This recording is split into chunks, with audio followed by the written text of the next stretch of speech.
बोलो गुरुदेव भगवान की जय। प्यारे कृष्ण कन्हैया लाल की जय। श्रीमद् भागवत महापुराण दशम स्कंध चल रहा है और आज है 86वां अध्याय।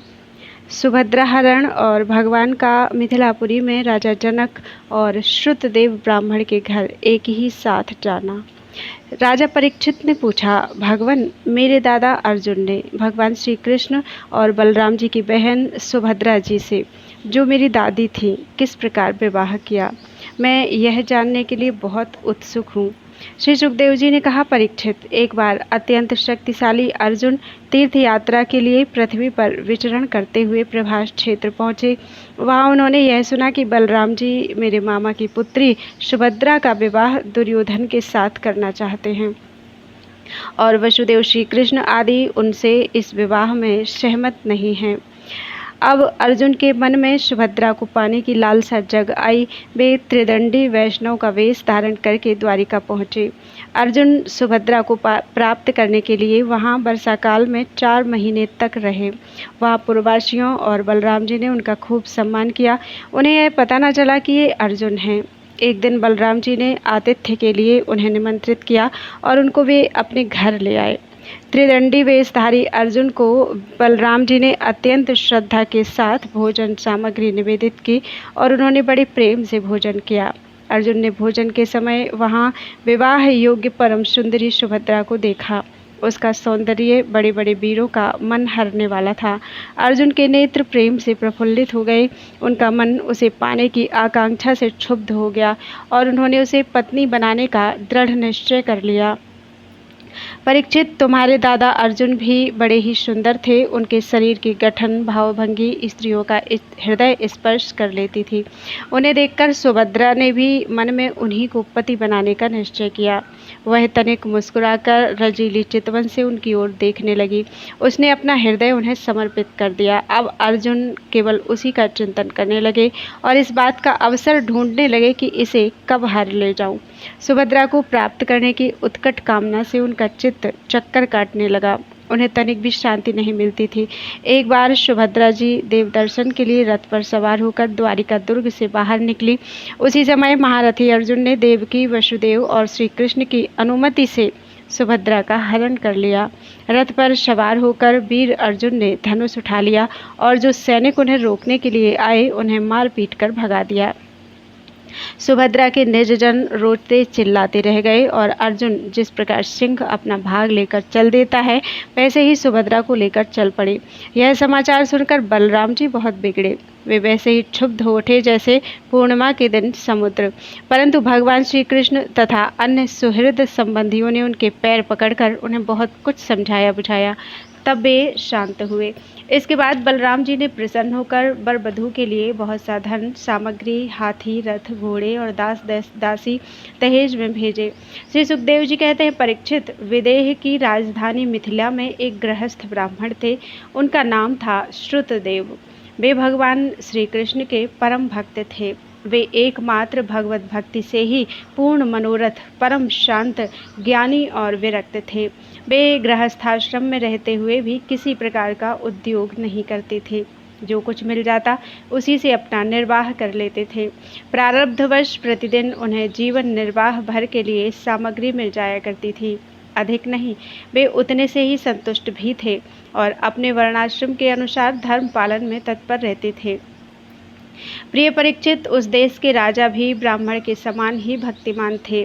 मैथिल वंश के उन प्रतिष्ठित नरपति का नाम था बहुलाशु। उनमें अहंकार का लेस भी नहीं था। श्रुतदेव और बहुलाशु दोनों ही भगवान श्री कृष्ण के प्यारे भक्त थे। एक बार भगवान श्री कृष्ण ने उन दोनों पर प्रसन्न होकर दारुक से रथ मंगवाया और उस पर सवार होकर द्वारिका से विदेह देश की ओर प्रस्थान किया। भगवान के साथ नारद, वामदेव, अत्रि, वेदव्यास, परशुराम, असित, आरुणि में सुखदेव, बृहस्पति, कंडो, मैत्रेय, च्यवन आदि ऋषि भी थे। परीक्षित, वे जहाँ जहाँ पहुँचते वहाँ वहाँ की नागरिक और ग्रामवासी प्रजा पूजा की सामग्री लेकर उपस्थित होती। पूजा करने वालों को भगवान ऐसे जान पड़ते मानो ग्रहों के साथ साक्षात सूर्य नारायण उदय हो रहे हों। परीक्षित उस यात्रा में अनर्थ, धन, कुरुजांगल, कंक, मत्स्य, पांचाल, कुंती, मधु, केकय, कौशल, अर्ण आदि अनेक देशों के नर नारियों ने अपने नेत्र रूपी दोनों से भगवान श्री कृष्ण के उन्मुक्त हास्य और प्रेम भरी चितवन से युक्त मुखारविंद के मकरंद रस का पान किया। त्रिलोक गुरु भगवान श्री कृष्ण के दर्शन से उन लोगों की अज्ञान दृष्टि नष्ट हो गई। प्रभु दर्शन करने वाले नर नारियों को अपनी दृष्टि से परम कल्याण और तत्व ज्ञान का दान करते चल रहे थे। स्थान स्थान पर मनुष्य और देवता भगवान की उस कीर्ति का गान करके सुनाते थे जो समस्त दिशाओं को उज्जवल बनाने वाली एवं समस्त अशुभों का विनाश करने वाली है। इस प्रकार भगवान श्री कृष्ण धीरे धीरे विदेह देश में पहुँचे। परीक्षित, भगवान श्री कृष्ण के शुभ आगमन का समाचार सुनकर नागरिक और ग्रामवासियों के आनंद की सीमा न रही। वे अपने हाथों में पूजा की विविध सामग्रियां लेकर उनकी अगवानी करने आए। भगवान श्री कृष्ण का दर्शन करके उनके हृदय और मुख कमल प्रेम और आनंद से खिल उठे। उन्होंने भगवान को तथा उन मुनियों को जिनका नाम केवल सुन रखा था, देखा नहीं था, हाथ जोड़कर मस्तक झुकाकर प्रणाम किया। मिथिला नरेश, बहुलाश और श्रुतदेव ने यह समझकर कि जगत गुरु भगवान श्री कृष्ण हम लोगों पर अनुग्रह करने के लिए ही पधारे हैं, उनके चरणों पर गिरकर प्रणाम किया। बहुलाश और श्रुतदेव दोनों ने ही एक साथ हाथ जोड़कर मुनि मंडली के सहित भगवान श्री कृष्ण को आतिथ्य ग्रहण करने के लिए निमंत्रित किया।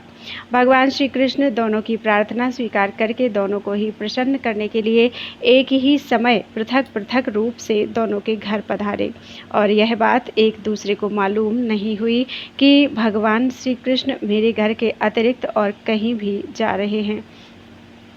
विदेहराज बहुलाश बड़े मनस्वी थे। उन्होंने यह देखकर कि दुष्ट दुराचारी पुरुष जिनका नाम भी नहीं सुन सकते, वे ही भगवान श्री कृष्ण और ऋषि मुनि मेरे घर पधारे हैं, सुंदर सुंदर आसन मंगवाए और भगवान श्री कृष्ण तथा ऋषि मुनि आराम से उन पर बैठ गए। उस समय बहुलाश की विचित्र दशा थी। प्रेम भक्ति के उद्रेक से उनका हृदय भर आया था, नेत्रों में आंसू उमड़ रहे थे। उन्होंने अपने पूज्यतम अतिथियों के चरणों में नमस्कार करके पांव पखारे और अपने कुटुंब के साथ उनके चरणों का लोक पावन जल सिर पर धारण किया और फिर भगवान एवं भगवत स्वरूप ऋषियों को गंध, माला, वस्त्र, अलंकार, धूप, दीप, अर्घ्य, गऊ, बैल आदि समर्पित करके उनकी पूजा की। जब सब लोग भोजन करके तृप्त हो गए तब राजा बहुलाश भगवान श्री कृष्ण के चरणों को अपनी गोद में लेकर बैठ गए और बड़े आनंद से धीरे धीरे उन्हें सहलाते हुए बड़ी मधुर वाणी से भगवान की स्तुति करने लगे। राजा बहुलाश ने कहा, प्रभु, आप समस्त प्राणियों की आत्मा, साक्षी एवं स्वयं प्रकाश हैं। हम सदा सर्वदा आपके चरण कमलों का स्मरण करते रहते हैं। इसी से आपने हम लोगों को दर्शन देकर कृतार्थ किया है। भगवान, आपके वचन हैं कि मेरा अनन्य प्रेमी भक्त मुझे अपने स्वरूप बलराम जी, अर्धांगिनी लक्ष्मी और पुत्र ब्रह्मा से भी बढ़कर प्रिय है। अपने उन वचनों को सत्य करने के लिए ही आपने हम लोगों को दर्शन दिया है। भला ऐसा कौन पुरुष है जो आपकी इस परम दयालुता और प्रेम परवस्ता को जानकर भी आपके चरण कमलों का परित्याग कर सके। प्रभु, जिन्होंने जगत की समस्त वस्तुओं का एवं शरीर आदि का भी मन से परित्याग कर दिया है, उन परम शांत मुनियों को आप अपने तक को भी दे डालते हैं। आपने यदुवंश में अवतार लेकर जन्म मृत्यु के चक्कर में पड़े हुए मनुष्यों को उससे मुक्त करने के लिए जगत में ऐसे विशुद्ध यश का विस्तार किया है जो त्रिलोकी के पाप ताप को शांत करने वाला है। प्रभु, आप अचिंत्य अनंत ऐश्वर्य और माधुर्य की निधि हैं।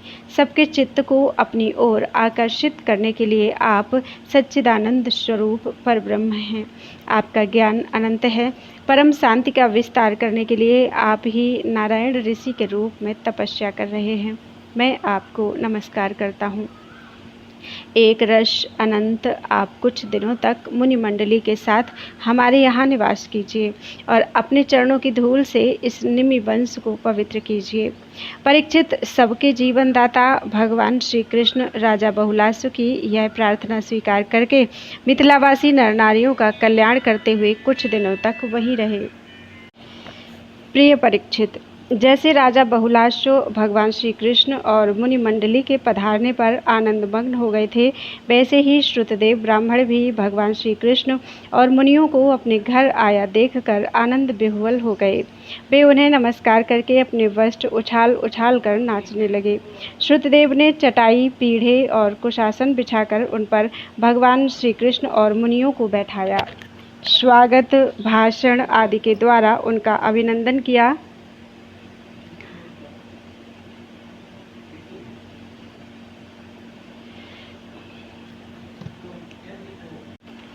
तथा अपनी पत्नी के साथ बड़े आनंद से सबके पांव पखारे। परीक्षित महान सौभाग्यशाली श्रुतदेव ने भगवान और ऋषियों के चरणोदक से अपने घर और कुटुंबियों को सींच दिया। इस समय उनके सारे मनोरथ पूर्ण हो गए थे। वे हर्षातिरेक से मतवाले हो रहे थे।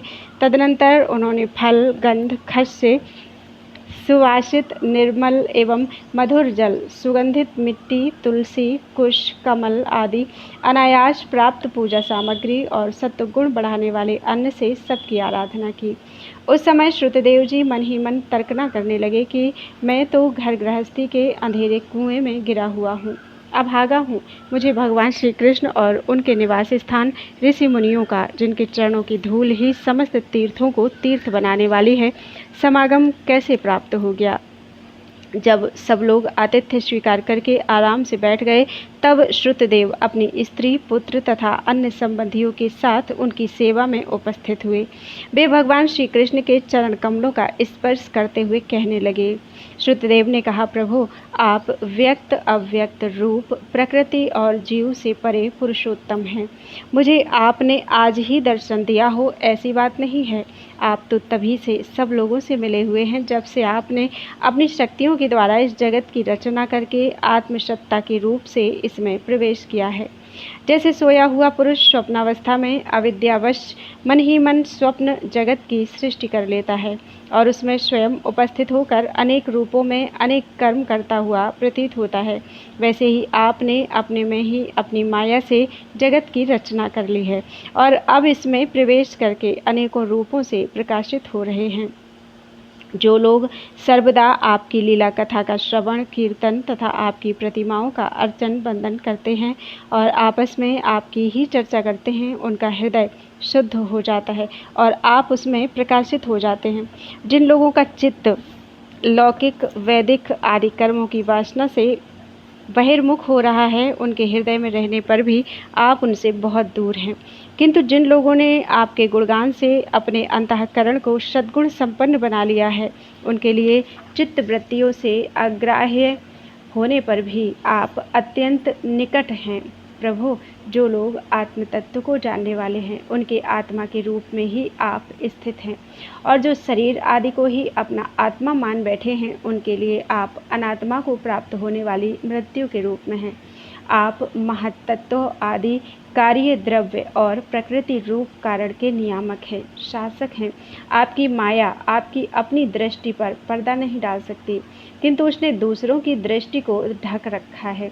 आपको मैं नमस्कार करता हूँ। स्वयं प्रकाश प्रभु, हम आपके सेवक हैं। हमें आज्ञा दीजिए कि हम आपकी क्या सेवा करें। नेत्रों के द्वारा आपका दर्शन होने तक ही जीवों के क्लेश रहते हैं। आपके दर्शन में ही समस्त क्लेशों की परिसमाप्ति है। श्री सुखदेव जी कहते हैं, परीक्षित, शरणागत भयहारी भगवान श्री कृष्ण ने श्रुतदेव की प्रार्थना सुनकर अपने हाथ से उनका हाथ पकड़ लिया और मुस्कुराते हुए कहा। भगवान श्री कृष्ण ने कहा, प्रिय श्रुतदेव, ये बड़े बड़े ऋषि मुनि तुम पर अनुग्रह करने के लिए ही यहाँ पधारे हैं। ये अपने चरण कमलों की धूल से लोगों और लोकों को पवित्र करते हुए मेरे साथ विचरण कर रहे हैं।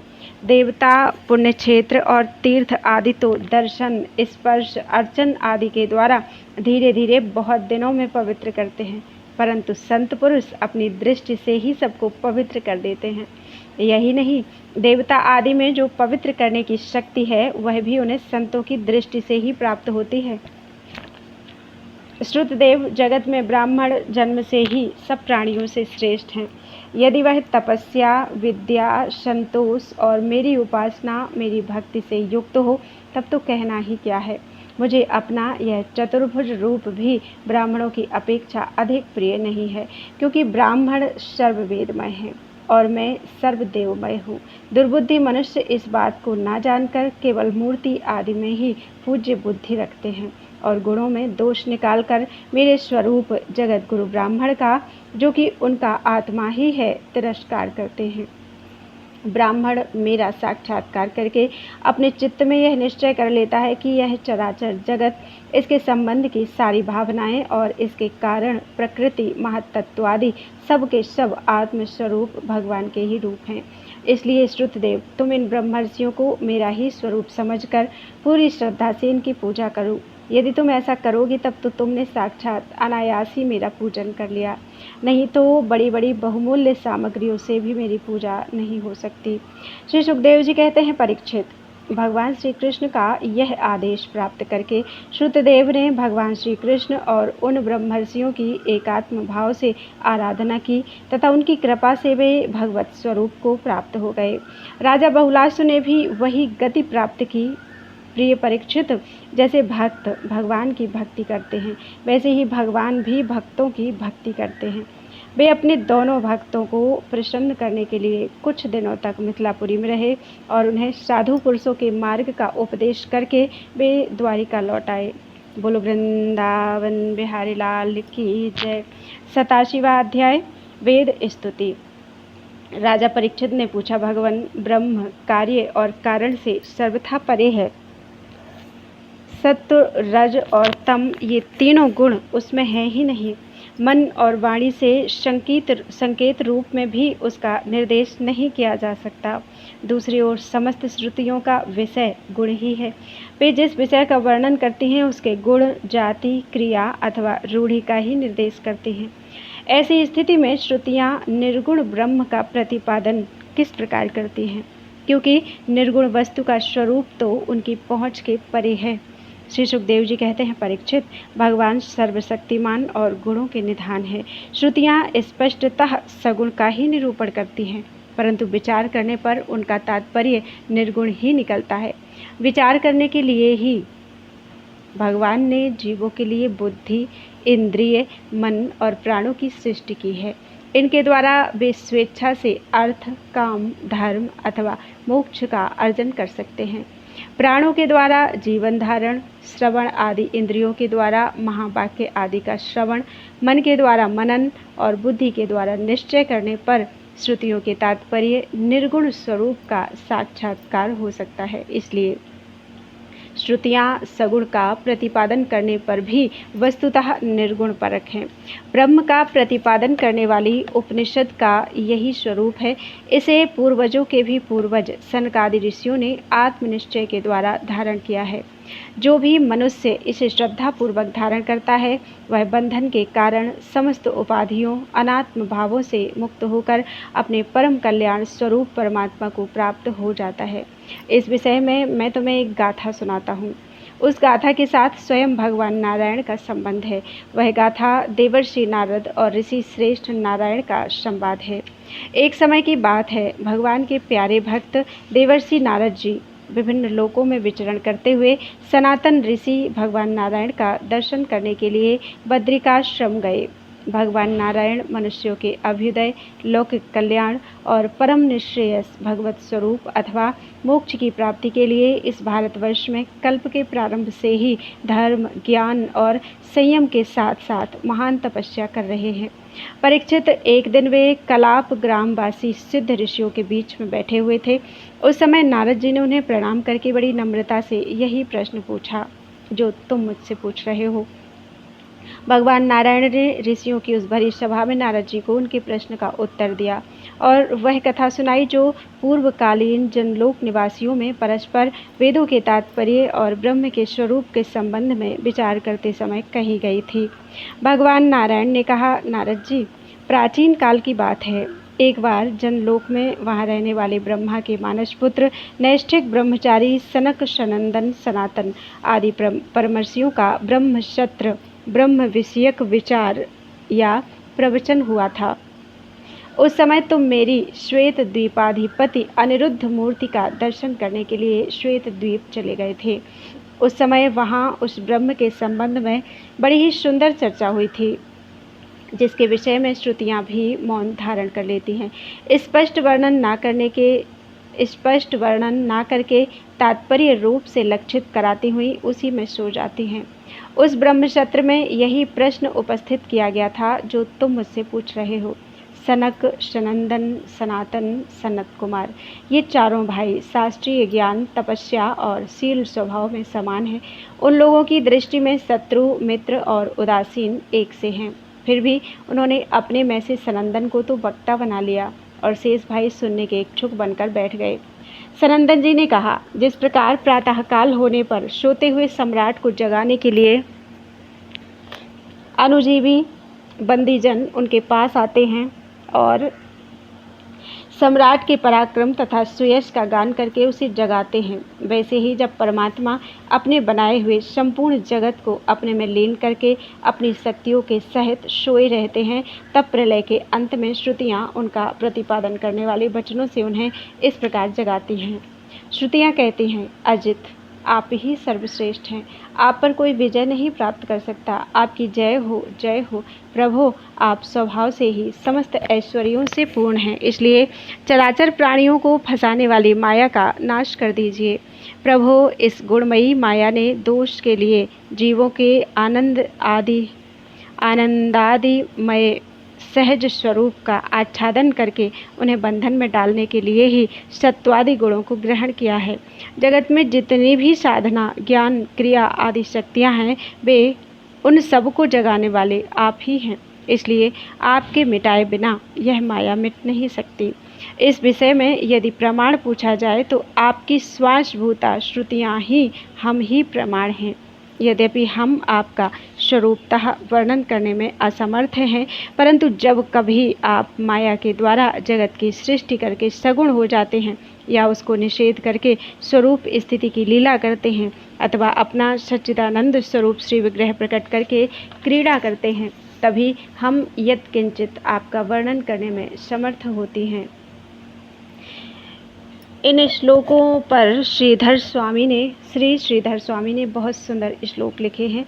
वे अर्थ सहित यहाँ दिए जाते हैं। जय जयाजित जयग जंगमावृत्तिम जामुपनीत मृषा गुणाम नहीं भवंत मृते प्रभवन त्यमी निगम गीत गुणार्णवता तो। अजित, आपकी जय हो। झूठे गुण धारण करके चराचर जीव को आच्छादित करने वाली इस माया को नष्ट कर दीजिए। आपके बिना विचारे जीव इसको नहीं मार सकेंगे, नहीं पार कर सकेंगे। वेद इस बात का गान करते रहते हैं कि आप सकल सद्गुणों के समुद्र हैं। इसमें संदेह नहीं कि हमारे द्वारा इंद्र, वरुण आदि देवताओं का भी वर्णन किया जाता है, परंतु हमारे श्रुतियों के सारे मंत्र अथवा सभी मंत्र दृष्टा ऋषि प्रतीत होने वाले इस संपूर्ण जगत को ब्रह्म स्वरूप ही अनुभव करते हैं, क्योंकि जिस समय यह सारा जगत नहीं रहता उस समय भी आप बच रहते हैं। जैसे घट, शराब, मिट्टी का प्याला, कशोरा आदि सभी विकार मिट्टी से ही उत्पन्न और उसी में लीन होते हैं, उसी प्रकार संपूर्ण जगत की उत्पत्ति और प्रलय आप में ही होती है। तब क्या आप पृथ्वी के समान विकारी हैं? नहीं, आप तो एक रस निर्विकार हैं। इसी से तो यह जगत आप में उत्पन्न नहीं प्रतीत है। इसलिए जैसे घट, शराव आदि का वर्णन भी मिट्टी का ही वर्णन है, वैसे ही इंद्र, वरुण आदि देवताओं का वर्णन भी आपका ही वर्णन है। यही कारण है कि विचारशील ऋषि मन से जो कुछ सोचा जाता है और वाणी से जो कुछ कहा जाता है उसे आप में ही स्थित आपका ही स्वरूप देखते हैं। मनुष्य अपना पैर चाहे कहीं भी रखे, ईंट, पत्थर या काठ पर, होगा वह पृथ्वी पर ही, क्योंकि वे सब पृथ्वी स्वरूप ही हैं। इसलिए हम चाहे जिस नाम या जिस रूप का वर्णन करें, वह आपका ही नाम, आपका ही रूप है। द्रुहिण बह निर्वीन्द्र मुखामरा जगदिदं न भवेत् पृथुगुत्थितं बहुमुखैरपि मन्त्रगणैरजः त्वमुरु मूर्तिरतो विनिगद्यसे बहुमुखैरपि मन्त्रगणैरजस्त्वमुरु मूर्तिरतो विनिगद्यसे। ब्रह्मा, अग्नि, सूर्य, इंद्र आदि देवता तथा यहाँ संपूर्ण जगत प्रतीत होने पर भी आपसे पृथक नहीं है। इसलिए अनेक देवताओं का प्रतिपादन करने वाले वेद मंत्र उन देवताओं के नाम से पृथक पृथक आपकी ही विभिन्न मूर्तियों का वर्णन करते हैं। वस्तुतः आप अजन्मा हैं। उन मूर्तियों के रूप में भी आपका जन्म नहीं होता। भगवान, लोग सत्व, रज, तम इन 3 गुणों की माया से बने हुए अच्छे बुरे भावों या अच्छी बुरी क्रियाओं में उलझ जाया करते हैं, परंतु आप तो उस माया नटी के स्वामी, उसको नचाने वाले हैं। इसीलिए विचारशील पुरुष आपकी लीला कथा के अमृत सागर में गोते लगाते रहते हैं और इस प्रकार अपने सारे पाप ताप को धो बहा देते हैं। क्यों न हो आपकी लीला कथा सभी जीवों के मायामल को नष्ट करने वाली जो है। पुरुषोत्तम, जिन महापुरुषों ने आत्मज्ञान के द्वारा अंतःकरण के राग द्वेष आदि और शरीर के कालकृत जरा मरण आदि दोष मिटा दिए हैं और निरंतर आपके उस स्वरूप की अनुभूति में मगन रहते हैं जो अखंड आनंद स्वरूप है, उन्होंने अपने पाप तापों को सदा के लिए शांत भस्म कर दिया है। इसके विषय में तो कहना ही क्या है। सकल वेद गणेरित सद्गुणः त्वमिति सर्वमनीषि जनारताः त्वयि सुभद्रगुणश्रवणादिभिस्तौ पदस्मरणेन गतक्लमः। सारे वेद आपके सद्गुणों का वर्णन करते हैं, इसलिए संसार के सभी विद्वान आपके मंगलमय कल्याणकारी गुणों के श्रवण, स्मरण आदि के द्वारा आपसे ही प्रेम करते हैं और आपके चरणों का स्मरण करके संपूर्ण क्लेशों से मुक्त हो जाते हैं। भगवान, प्राणधारियों के जीवन की सफलता इसी में है कि वे आपका भजन सेवन करें, आपकी आज्ञा का पालन करें। यदि वे ऐसा नहीं करते तो उनका जीवन व्यर्थ है और उनके शरीर में श्वास का चलना ठीक वैसा ही है जैसे लोहार की धोखनी में हवा का आना जाना। महत्तत्व, अहंकार आदि ने आपके अनुग्रह से आपके उनमें प्रवेश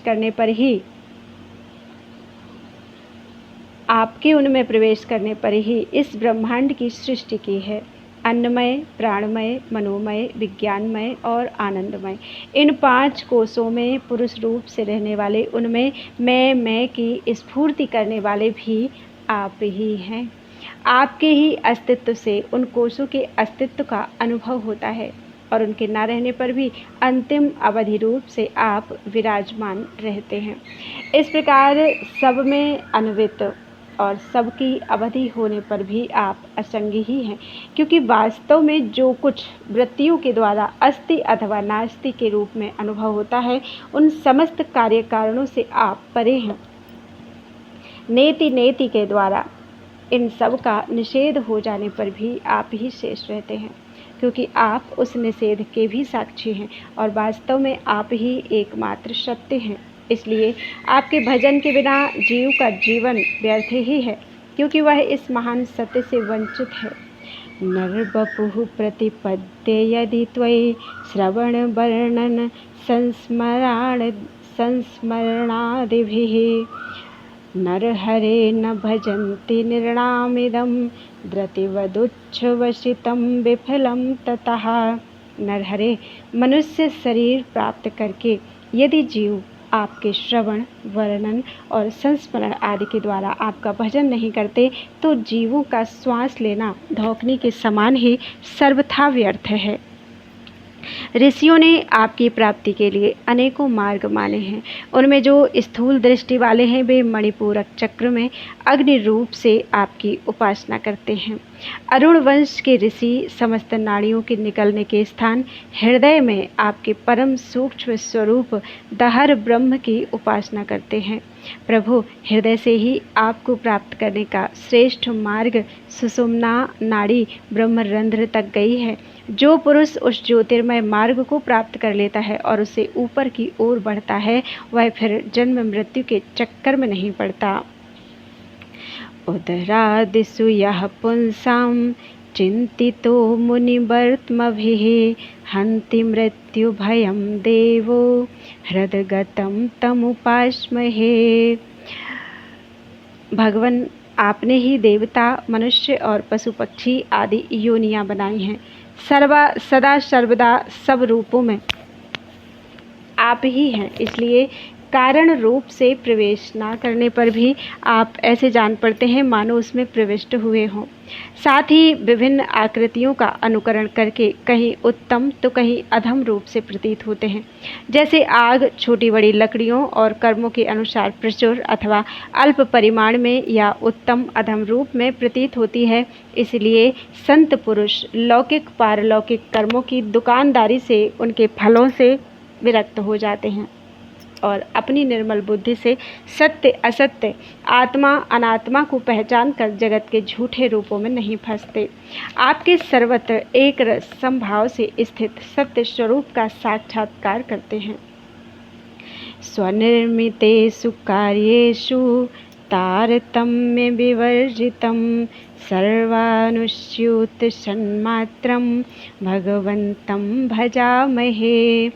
अपने द्वारा निर्मित संपूर्ण कार्यों में जो न्यूनाधिक श्रेष्ठ कनिष्ठ के भाव से रहित एवं सब में भरपूर है, इस रूप में अनुभव में आने वाली निर्विशेष सत्ता के रूप में स्थित है, उन भगवान का हम भजन करते हैं। प्रभु, जीव जिन शरीरों में रहता है वे उसके कर्म के द्वारा निर्मित होते हैं और वास्तव में उन शरीरों के कार्य कारण रूप आवरणों से वह रहित है, क्योंकि वस्तुतः उन आवरणों की सत्ता ही नहीं है। तत्वज्ञानी पुरुष ऐसा कहते हैं कि समस्त शक्तियों को धारण करने वाले आपका ही वह स्वरूप है। स्वरूप होने के कारण अंश ना होने पर भी उसे अंश कहते हैं और निर्मित ना होने पर भी निर्मित कहते हैं। इसी से बुद्धिमान पुरुष जीव के वास्तविक स्वरूप पर विचार करके परम विश्वास के साथ आपके चरण कमलों की उपासना करते हैं, क्योंकि आपके चरण ही समस्त वैदिक कर्मों के समर्पण स्थान और मोक्ष स्वरूप हैं। त्वदंशस्य ममीशान त्वन्मायाकृतबन्धनं त्वदघ्रिसेवामादिश्य परानंद निवर्तय। मेरे परमानंद स्वरूप स्वामी, मैं आपका अंश हूँ। अपने चरणों की सेवा का आदेश देकर अपनी माया के द्वारा निर्मित मेरे बंधन को निवृत्त कर दो। भगवान, परमात्म तत्व का ज्ञान प्राप्त करना अत्यंत कठिन है। उसी का ज्ञान कराने के लिए आप विविध प्रकार के अवतार ग्रहण करते हैं और उनके द्वारा ऐसी लीला करते हैं जो अमृत के महासागर से भी मधुर और मादक होती है। जो लोग उसका सेवन करते हैं उनकी सारी थकावट दूर हो जाती है, वे परमानंद में मगन हो जाते हैं। कुछ प्रेमी भक्त तो ऐसे होते हैं जो आपकी लीला कथाओं को छोड़कर मोक्ष की भी अभिलाषा नहीं करते। स्वर्ग आदि की तो बात ही क्या है, वे आपके चरण कमलों के प्रेमी परमहंसों के सत्संग में जहाँ आपकी कथा होती है, इतना सुख मानते हैं कि उसके लिए इस जीवन में प्राप्त अपनी घर गृहस्थी का भी परित्याग कर देते हैं। प्रभु, यह शरीर आपकी सेवा का साधन होकर जब आपके पथ का अनुरागी हो जाता है, तब आत्मा हितैषी, सुहृद और प्रिय व्यक्ति के समान आचरण करता है। आप जीव के सच्चे हितैषी, प्रियतम और आत्मा ही हैं और सदा सर्वदा जीव को अपनाने के लिए तैयार भी रहते हैं। इतनी सुगमता होने पर तथा अनुकूल मानव शरीर को पाकर भी लोग सख्य भाव आदि के द्वारा आपकी उपासना नहीं करते, आप में नहीं रमते, बल्कि इस विनाशी और असत शरीर और उसके संबंधियों में ही रम जाते हैं, उन्हीं की उपासना करने लगते हैं और इस प्रकार अपने आत्मा का हनन करते हैं, उसे अधोगति में पहुंचाते हैं। भला यह कितने कष्ट की बात है। इसका फल यह होता है कि उनकी सारी वृत्तियाँ, सारी वासनाएं शरीर आदि में ही लग जाती हैं और फिर उनके अनुसार उनको पशु पक्षी आदि के न जाने कितने बुरे बुरे शरीर ग्रहण करने पड़ते हैं और इस प्रकार अत्यंत भयावह जन्म मृत्यु रूप संसार में भटकना पड़ता है। त्वत्कथामृतपाथोऽधौ विहरन्तो महामुदः कुर्वन्ति कृतिनः केचित् चतुर्वर्ग तृणोपमम।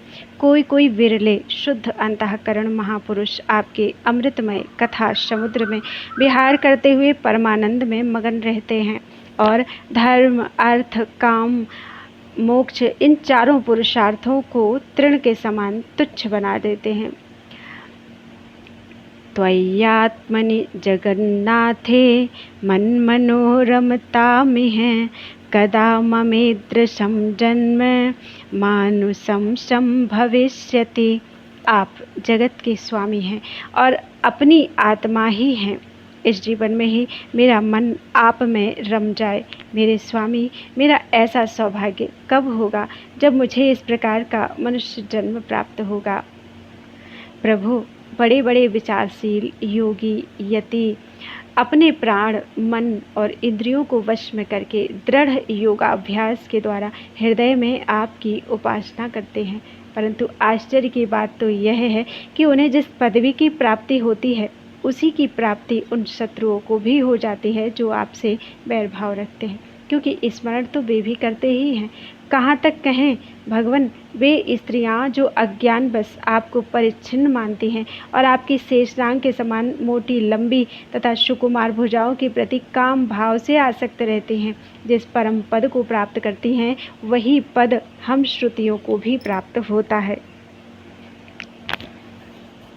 यद्यपि हम आपको सदा सर्वदा एक रस अनुभव करती हैं और आपके चरणारविंद का मकरंद रस पान करती रहती हैं, क्यों ना हो आप समदर्शी जो हैं, आपकी दृष्टि में उपासक के परिच्छिन्न या अपरिच्छिन्न भाव में कोई अंतर नहीं है। चरण स्मरणं प्रेम्णा तव देव सुदुर्लभम यथा कथंचिन्हरे मम भूयादहर्निशम। देव, आपके चरणों का प्रेम पूर्वक स्मरण अत्यंत दुर्लभ है। चाहे जैसे कैसे भी हो नरसिंह, मुझे तो आपके चरणों का स्मरण दिन रात बना रहे। भगवान, आप अनादि और अनंत हैं। जिसका जन्म और मृत्यु काल से सीमित है वह भला आपको कैसे जान सकता है। स्वयं ब्रह्मा जी, निवृत्ति परायण सनकादि तथा प्रवृत्ति परायण मरीचि आदि भी बहुत पीछे आपसे ही उत्पन्न हुए हैं। जिस समय आप सबको समेट कर सो जाते हैं उस समय ऐसा कोई साधन नहीं रह जाता जिससे उनके साथ ही सोया हुआ जीव आपको जान सके, क्योंकि उस समय ना तो आकाश आदि स्थूल जगत रहता है और न महत्तत्व आदि सूक्ष्म जगत। इन दोनों से बने हुए शरीर और उनके निमित्त क्षण मुहूर्त आदि काल के अंग भी नहीं रहते। उस समय कुछ भी नहीं रहता, यहाँ तक कि शास्त्र भी आप में ही समा जाते हैं। ऐसी अवस्था में आपको जानने की चेष्टा न करके आपका भजन करना ही सर्वोत्तम मार्ग है। क्वाहं बुद्धयादि संरुद्धः क्व च भूमन्महस्तौ दीनबन्धो दया सिंधो भक्तिं मे नृहरे दिश। अनंत, कहाँ बुद्धि आदि परिच्छिन्न उपाधियों से घिरा हुआ मैं और कहाँ आपका मन वाणी आदि के अगोचर स्वरूप। आपका ज्ञान तो बहुत ही कठिन है, इसलिए दीनबंधु दया सिंधु नरहरि देव, मुझे तो अपनी भक्ति ही दीजिए। प्रभु, कुछ लोग मानते हैं कि असत जगत की उत्पत्ति होती है और कुछ लोग कहते हैं कि सत रूप दुखों का नाश होने पर मुक्ति मिलती है। दूसरे लोग आत्मा को अनेक मानते हैं, तो कई लोग कर्म के द्वारा प्राप्त होने वाले लोक और परलोक रूप व्यवहार को सत्य मानते हैं। इसमें संदेह नहीं कि ये सभी बातें भ्रम मूलक हैं और वे आरोप करके ही ऐसा उपदेश करते हैं। पुरुष त्रिगुणमय है, इस प्रकार का भेदभाव केवल अज्ञान से ही होता है और आप अज्ञान से सर्वथा परे हैं, इसलिए ज्ञान स्वरूप आप में किसी प्रकार का भेदभाव नहीं है। मिथ्या तर्क सुकर्क सेरित महाबादांधकारांतर भ्राम्यन मंदमतेर मंदमहिमस्त्वज्ञानवत् त्वत्ज्ञानवतर्मास्फुटं श्रीमन्माधव वामन त्रिनयन श्रीशंकर श्रीपते गोविन्देति मुदा वदन मधुपते मुक्तः कदा स्यामहम्। अनंत महिमाशाली प्रभु, जो मंदमति पुरुष झूठे तर्कों के द्वारा प्रेरित अत्यंत कर्कश वाद विवाद के घोर अंधकार में भटक रहे हैं, उनके लिए आपके ज्ञान का मार्ग स्पष्ट सूझना संभव नहीं है। इसलिए मेरे जीवन में ऐसी सौभाग्य की घड़ी कब आवेगी कि मैं श्रीमन माधव वामन त्रिलोचन श्री शंकर श्रीपते गोविंद मधुपते इस प्रकार आपको आनंद में भर कर पुकारता हुआ मुक्त हो जाऊंगा।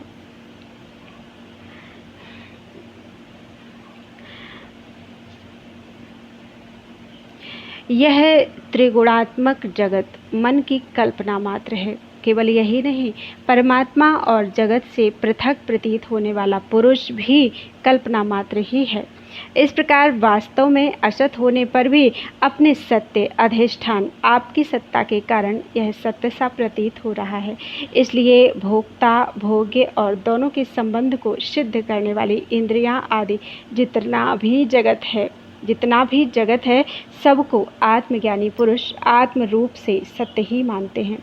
सोने से बने हुए कड़े कुंडल आदि स्वर्ण रूप ही तो हैं, इसलिए उनको इस रूप में जानने वाला पुरुष उन्हें छोड़ता नहीं। वह समझता है कि यह भी सोना है। इसी प्रकार यह जगत आत्मा में ही कल्पित, आत्मा से ही व्याप्त है, इसलिए आत्मज्ञानी पुरुष इसे आत्म रूप ही मानते हैं। यत् सत्वतः सदा भाति जगदेतद् सत् स्वतः, यत् सत्वतः सदा भाति जगदेतद् सत् स्वतः, सदा भासं सत्यस्मिन् भगवन्तं भजाम तम। भगवन, जो लोग यह समझते हैं कि आप समस्त प्राणियों और पदार्थों के अधिष्ठान हैं, सबके आधार हैं और सर्वात्म भाव से आपका भजन सेवन करते हैं, वे मृत्यु को तुच्छ समझकर उसके सिर पर लात मारते हैं, अर्थात उस पर विजय प्राप्त कर लेते हैं। जो लोग आपसे विमुख हैं, वे चाहे जितने बड़े विद्वान हो, उन्हें आप कर्मों का प्रतिपादन करने वाली श्रुतियों से पशुओं के समान बांध लेते हैं। इसके विपरीत जिन्होंने आपके साथ प्रेम का संबंध जोड़ रखा है, वे न केवल अपने को बल्कि दूसरों को भी पवित्र कर देते हैं, जगत के बंधन से छुड़ा देते हैं। ऐसा सौभाग्य भला आपसे विमुख लोगों को कैसे प्राप्त हो सकता है। यह जगत अपने स्वरूप, नाम और आकृति के रूप में असत है, फिर भी जिस अधिष्ठान सत्ता की सत्यता से यह सत्य जान पड़ता है तथा जो इस असत्य प्रपंच में सत्य के रूप में सदा प्रकाशमान रहता है, उस भगवान का हम भजन करते हैं। तपन्तु तापैः प्रपतन्तु पर्वतादटन्तु तीर्थानि पठन्तु चागमान्, यजन्तु यागैर्विवदन्तु वादैर्हरिं, विना नैव मूर्तिं तरन्ति। लोग पंचाग्नि आदि तापों से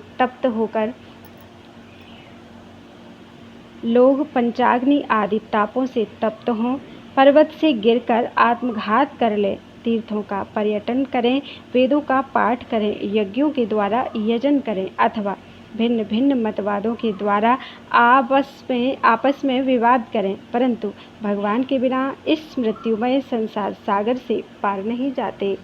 प्रभु, आप मन, बुद्धि और इंद्रिय आदि करणों से, चिंतन, कर्म आदि के साधनों से सर्वथा रहित हैं, फिर भी आप समस्त अंतःकरण और बाह्य किरणों की शक्तियों से सदा सर्वदा संपन्न हैं।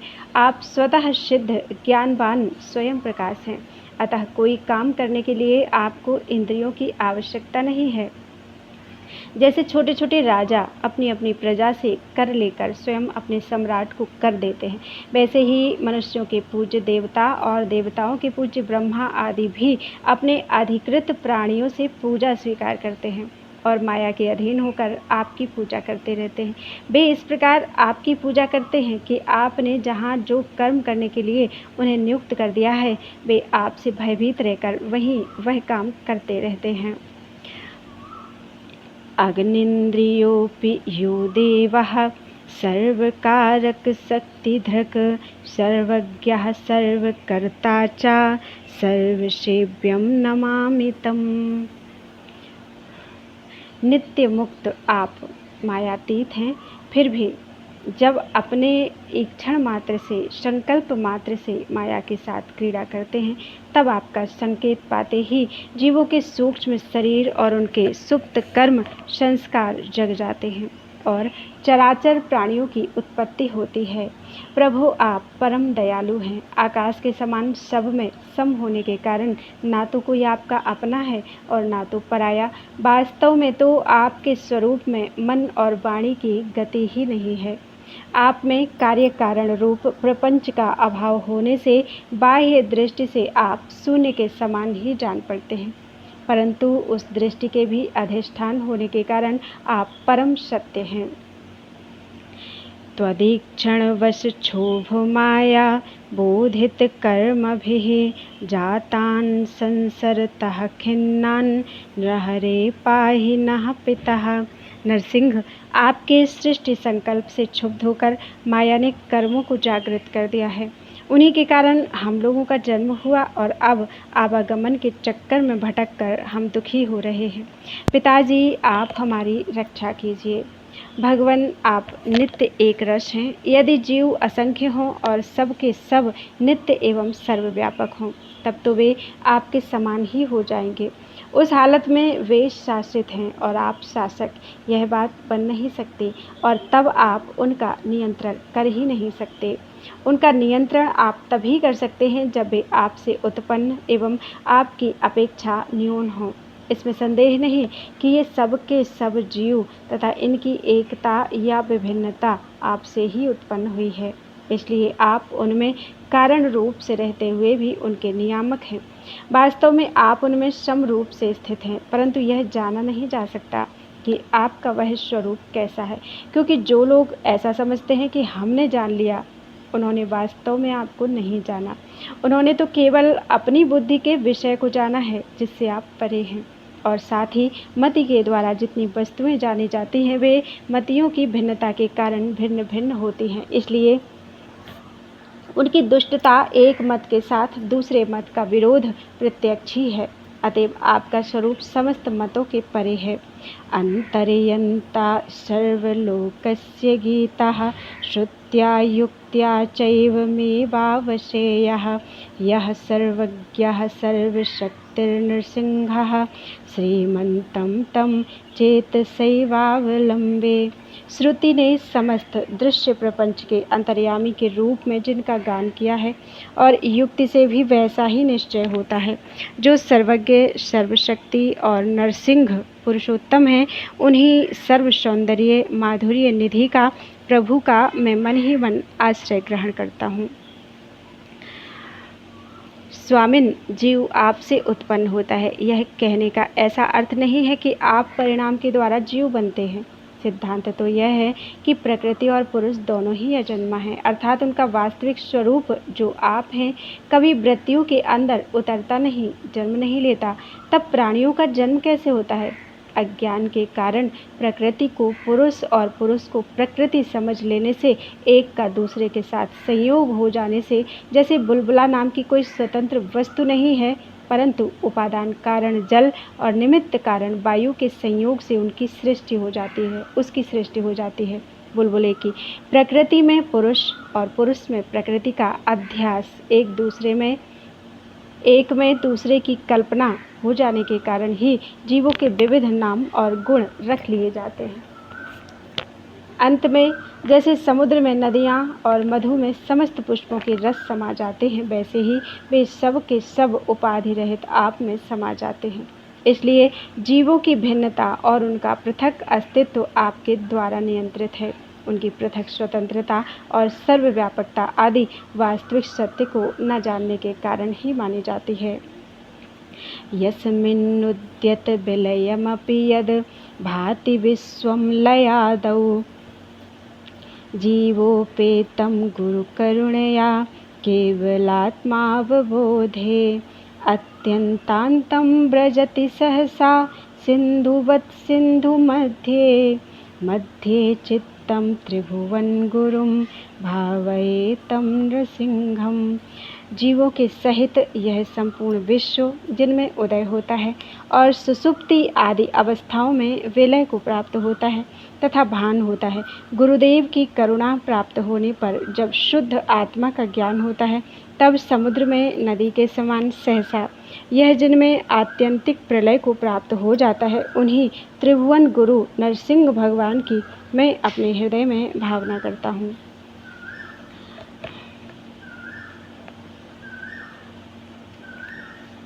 भगवान, सभी जीव आपकी माया से भ्रम में भटक रहे हैं, अपने को आपसे पृथक मानकर जन्म मृत्यु का चक्कर काट रहे हैं, परंतु बुद्धिमान पुरुष इस भ्रम को समझ लेते हैं और संपूर्ण भक्ति भाव से आपकी शरण ग्रहण करते हैं, क्योंकि आप जन्म मृत्यु के चक्कर से छुड़ाने वाले हैं।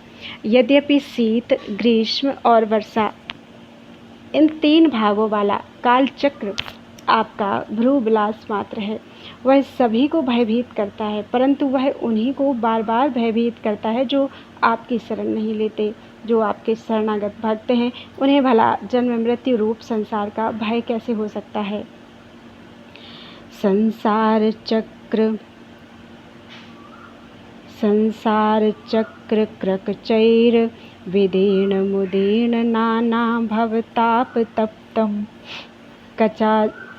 कथाञ्चिदापन्निहिमिहि प्रपन्नं त्वमुद्धर श्री नरहरे नरलोकम। नरसिंह, यह जीव संसार चक्र के आरे से टुकड़े टुकड़े हो रहा है और नाना प्रकार के सांसारिक पापों की धधकती हुई लपटों से झुलस रहा है। यह आपत्तिग्रस्त जीव किसी प्रकार आपकी कृपा से आपकी शरण में आया है, आप इसका उद्धार कीजिए। अजन्मा प्रभु, जिन योगियों ने अपनी इंद्रियों और प्राणों को वश में कर लिया है, वे भी जब गुरुदेव के चरणों की शरण ना लेकर उच्छृंखल एवं अत्यंत चंचल मन तुरंग को अपने वश में करने का प्रयत्न करते हैं, तब अपने साधनों में सफल नहीं होते। उन्हें बार बार खेद और सैकड़ों विपत्तियों का सामना करना पड़ता है। केवल श्रम और दुख ही उनके हाथ लगता है। उनकी ठीक वही दशा होती है जैसी समुद्र में बिना कर्णधार की नाव पर यात्रा करने वाले व्यापारियों की होती है। तात्पर्य यह है कि जो मन को वश में करना चाहते हैं, उनके लिए कर्णधार गुरु की अनिवार्य आवश्यकता है। यदा परानंद गुरु भवत्पदे पदम मनो में भगवन् लभेत तदा निरस्ताखिल साधन श्रमः श्रेयेय सौख्यम भवतः कृपातः। परमानंदमय गुरुदेव भगवान, जब मेरा मन आपके चरणों में स्थान प्राप्त कर लेगा, तब मैं आपकी कृपा से समस्त साधनों के परिश्रम से छुटकारा पाकर परमानंद प्राप्त करूँगा। भगवान, आप अखंड आनंद स्वरूप और शरणागतों की आत्मा हैं। आपके रहते स्वजन, पुत्र, देह, स्त्री, धन, महल, पृथ्वी, प्राण और रथ आदि से क्या प्रयोजन है। जो लोग इस सत्य सिद्धांत को ना जानकर स्त्री पुरुष के संबंध से होने वाले सुखों में ही रम रहे हैं, उन्हें संसार में भला ऐसी कौन सी वस्तु है जो सुखी कर न सके, क्योंकि संसार की सभी वस्तुएं स्वभाव से ही विनाशी हैं, एक न एक दिन मटियामय हो जाने वाली हैं। और तो क्या, वे स्वरूप से ही सारहीन और सत्ताहीन हैं, वे भला क्या सुख दे सकते हैं। भजताम ही भवान साक्षात परमानंद चिद घनः आत्मैव किमतः कृत्यम तुच्छदार सुताधिभिः। जो आपका भजन करते हैं, उनके लिए आप स्वयं साक्षात परमानंद चिदघन आत्मा ही हैं, इसलिए उन्हें तुच्छ स्त्री, पुत्र, धन आदि से क्या प्रयोजन है। भगवान जो ऐश्वर्य, लक्ष्मी, विद्या, जाति, तपस्या आदि के घमंड से रहित हैं, वे संत पुरुष इस पृथ्वी तल पर परम पवित्र और सबको पवित्र करने वाले पुण्यमय सच्चे तीर्थ स्थान हैं, क्योंकि उनके हृदय में आपके चरणारविंद सर्वदा विराजमान रहते हैं। और यही कारण है कि उन संत पुरुषों का चरणामृत समस्त पापों और तापों को सदा के लिए नष्ट कर देने वाला है। भगवान आप नित्य आनंद स्वरूप आत्मा ही हैं, जो एक बार भी आपको अपना मन समर्पित कर देते हैं, आप में मन लगा देते हैं। वे उन देह गेहों में कभी नहीं फंसते। जो जीव के विवेक, वैराग्य, धैर्य, क्षमा और शांति आदि गुणों का नाश करने वाले हैं, वे तो बस आप में ही रम जाते हैं।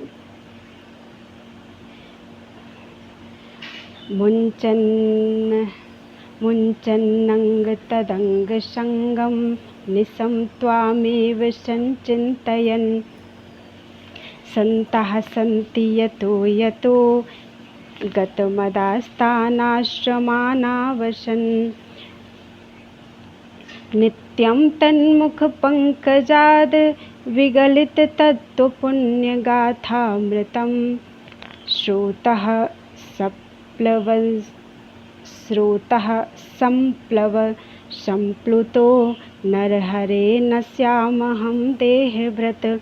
मैं शरीर और उसके संबंधियों की आसक्ति छोड़कर रात दिन आपका ही चिंतन करूँगा, और जहाँ जहाँ निरभिमान संत निवास करते हैं उन्हीं आश्रमों में रहूँगा। उन सत्पुरुषों के मुख कमल से निश्चित आपकी पुण्यमयी कथा सुधा की नदियों की धारा में प्रतिदिन स्नान करूँगा, और नरसिंह फिर मैं कभी देह के बंधन में नहीं पड़ूँगा।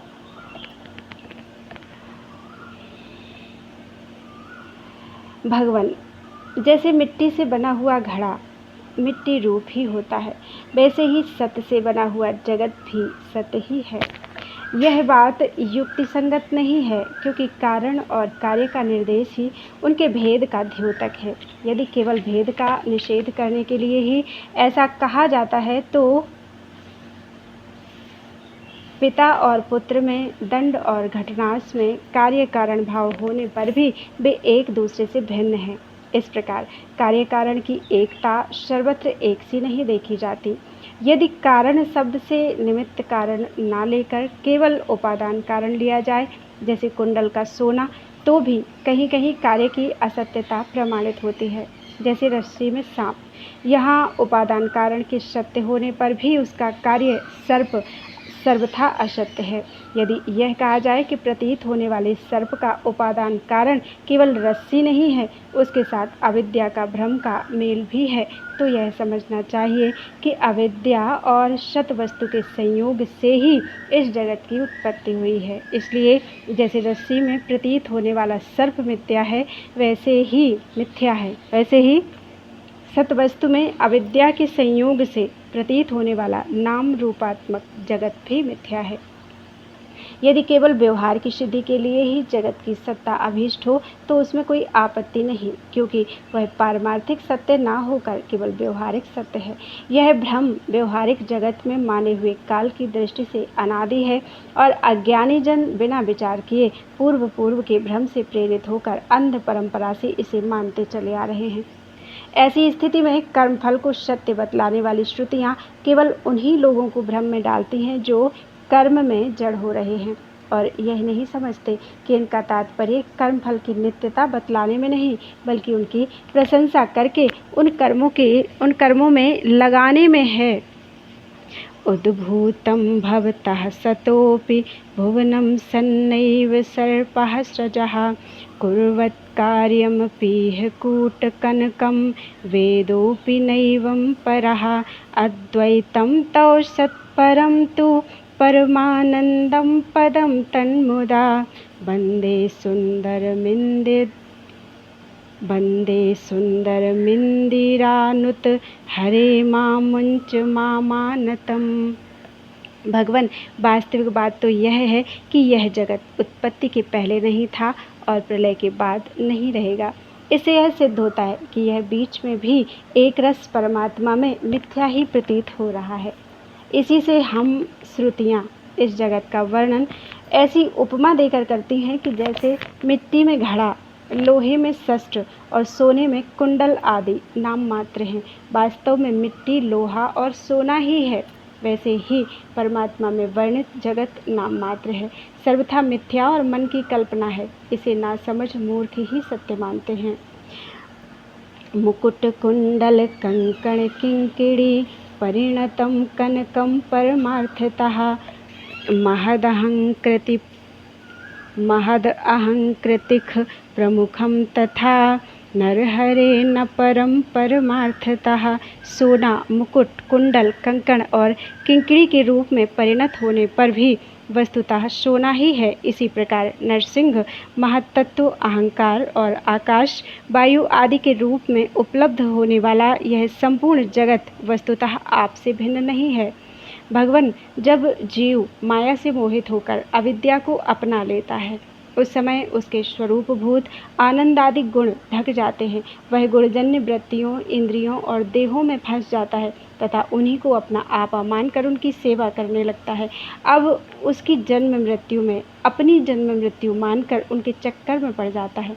परंतु प्रभु, जैसे सांप अपने कैंचों से कोई संबंध नहीं रखता, उसे छोड़ देता है, वैसे ही आप माया अविद्या से कोई संबंध नहीं रखते, उसे सदा सर्वदा छोड़े रहते हैं। इसी से आपके संपूर्ण ऐश्वर्य सदा सर्वदा आपके साथ रहते हैं। अणिमा आदि अष्ट सिद्धियों से युक्त परम ऐश्वर्य में आपकी स्थिति है। इसी से आपका ऐश्वर्य, धर्म, यश, श्री, ज्ञान और वैराग्य अपरिमित है, अनंत है। वह देश, काल और वस्तुओं की सीमा से आबद्ध नहीं है।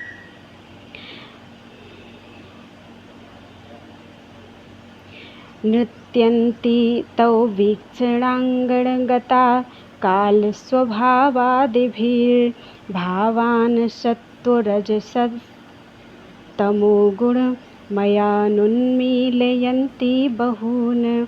मामाक्रम्य पदाशिरस्यति भरं सम्मर्दयन्त्यातुरं माया ते शरणं गतोऽस्मि नृहरे त्वामेव तां वारय।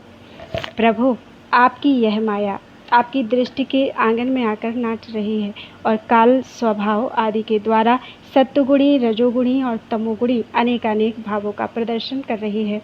साथ ही यह मेरे सिर पर सवार होकर मुझ आतुर को बलपूर्वक रौंद रही है। नरसिंह, मैं आपकी शरण में आया हूँ, आप ही इसे रोक दीजिए। भगवान, यदि मनुष्य योगी, यति होकर भी अपने हृदय की विषय वासनाओं को उखाड़ नहीं फेंकते, तो उन असाधकों के लिए आप हृदय में रहने पर भी वैसे ही दुर्लभ हैं जैसे कोई अपने गले में मणि पहने हुए हो, परंतु उसकी याद न रहने पर उसे ढूंढता फिरे इधर उधर। जो साधक अपनी इंद्रियों को तृप्त करने में ही लगे रहते हैं, विषयों से विरक्त नहीं होते, उन्हें जीवन भर और जीवन के बाद भी दुख ही दुख भोगना पड़ता है, क्योंकि वे साधक नहीं, दंभी हैं।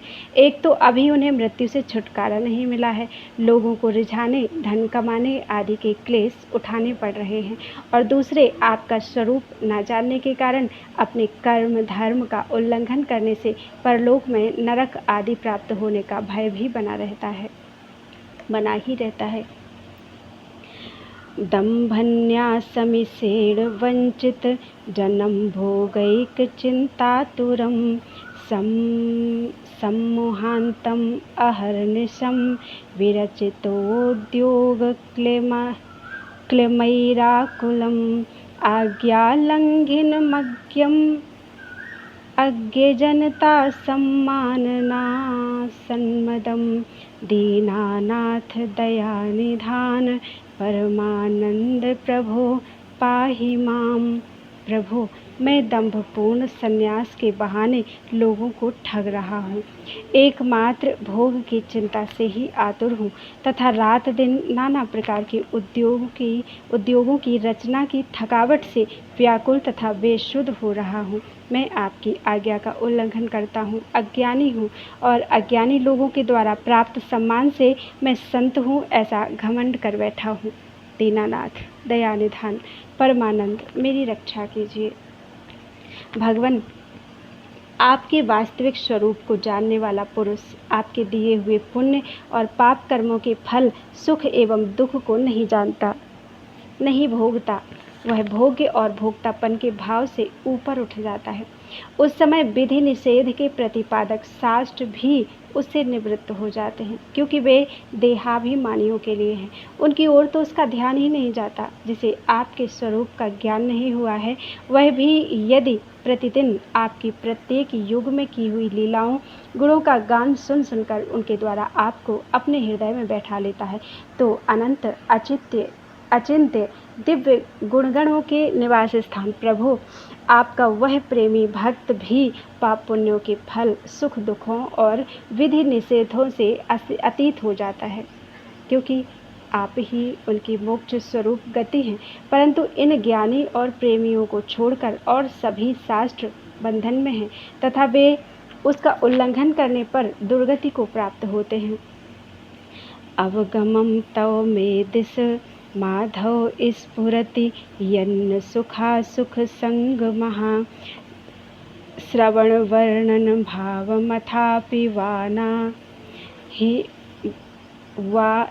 ही भवामि यथा विधि किंकरः। माधव, आप मुझे अपने स्वरूप का अनुभव कराइए, जिससे फिर सुख दुख के संयोग की स्फूर्ति नहीं होती, अथवा मुझे अपने गुणों के श्रवण और वर्णन का प्रेम ही दीजिए, जिससे कि मैं विधि निषेध का किंकर ना हो। भगवान, स्वर्गादि लोकों के अधिपति इंद्र, ब्रह्मा प्रभृति भी आपकी थाह, आपका पार न पा सके। और आश्चर्य की बात तो यह है कि आप भी उसे नहीं जानते, क्योंकि जब अंत है ही नहीं तब कोई जानेगा कैसे। प्रभु, जैसे आकाश में हवा से धूल के नन्हे नन्हे कण उड़ते रहते हैं, वैसे ही आप में काल के वेग से अपने से उत्तरोत्तर 10 गुने 7 आवरणों के सहित असंख्य ब्रह्मांड एक साथ ही घूमते रहते हैं। तब भला आपकी सीमा कैसे मिले। हम श्रुतियाँ भी आपके स्वरूप का साक्षात वर्णन नहीं कर सकती। आपके अतिरिक्त वस्तुओं का निषेध करते करते अंत में अपना ही निषेध कर देती हैं और आप में ही अपनी सत्ता खोकर सफल हो जाते हैं। भगवान नारायण ने कहा, द्युपतयो विदुरन्त मनन्त तेना च भवान्न गिरः श्रुतिमौलयः त्वयि फलन्ति यतो नम इत्यतो जय जयेति भजे तव तत्पदम्। हे अनंत ब्रह्मा आदि देवता, आपका अंत नहीं जानते, न आप ही जानते और न वेदों की मुकुटमणि उपनिषदें ही जानते हैं, क्योंकि आप अनंत हैं। उपनिषदें नमो नमः, जय हो यह कहकर आप में चरितार्थ होती हैं, इसलिए मैं भी नमो नमः, जय हो यही कहकर आपके चरण कमल की उपासना करता हूँ। भगवान नारायण ने कहा, देवर्षि, इस प्रकार शनकादि ऋषियों ने आत्मा और ब्रह्म की एकता बतलाने वाला उपदेश सुनकर आत्मस्वरूप को जाना और नित्य सिद्ध होने पर भी इस उपदेश से कृतकृत्य से होकर उन लोगों ने सनंदन की पूजा की। नारद सनकादि ऋषि सृष्टि के आरंभ में उत्पन्न हुए थे, अतएव वे सबके पूर्वज हैं। उन आकाशगामी महात्माओं ने इस प्रकार समस्त वेद, पुराण और उपनिषदों का रस निचोड़ लिया है। यह सबका सार सर्वस्व है। देवर्षि, तुम भी उन्हीं के समान ब्रह्मा के मानस पुत्र हो, उनकी ज्ञान संपत्ति के उत्तराधिकारी हो। तुम भी श्रद्धा के साथ इस ब्रह्मात्म विद्या को धारण करो और स्वच्छंद भाव से पृथ्वी में विचरण करो। यह विद्या मनुष्यों की समस्त वासनाओं को भस्म कर देने वाली है। श्री सुखदेव जी कहते हैं, परीक्षित, देवर्षि नारद बड़े संयमी, ज्ञानी, पूर्णकाम और नैष्ठिक ब्रह्मचारी हैं। वे जो कुछ सुनते हैं उन्हें उसकी धारणा हो जाती है। भगवान नारायण ने उन्हें जब इस प्रकार उपदेश किया तब उन्होंने बड़ी श्रद्धा से उसे ग्रहण किया। और उनसे यह कहा। देवर्षि नारद ने कहा, भगवान आप सच्चिदानंद स्वरूप श्री कृष्ण हैं। आपकी कीर्ति परम पवित्र है। आप समस्त प्राणियों के परम कल्याण मोक्ष के लिए कमनीय कलावतार धारण किया करते हैं। मैं आपको नमस्कार करता हूँ। परीक्षित, इस प्रकार महात्मा देवर्षि नारद आदि ऋषि भगवान नारायण को और उनके शिष्यों को नमस्कार करके स्वयं मेरे पिता श्री कृष्ण द्वैपायन के आश्रम पर गए। भगवान वेदव्यास ने उनका यथोचित सत्कार किया। वे आसन स्वीकार करके बैठ गए। इसके बाद देवर्षि नारद ने जो कुछ भगवान नारायण के मुख से सुना था वह सब कुछ मेरे पिताजी को सुना दिया।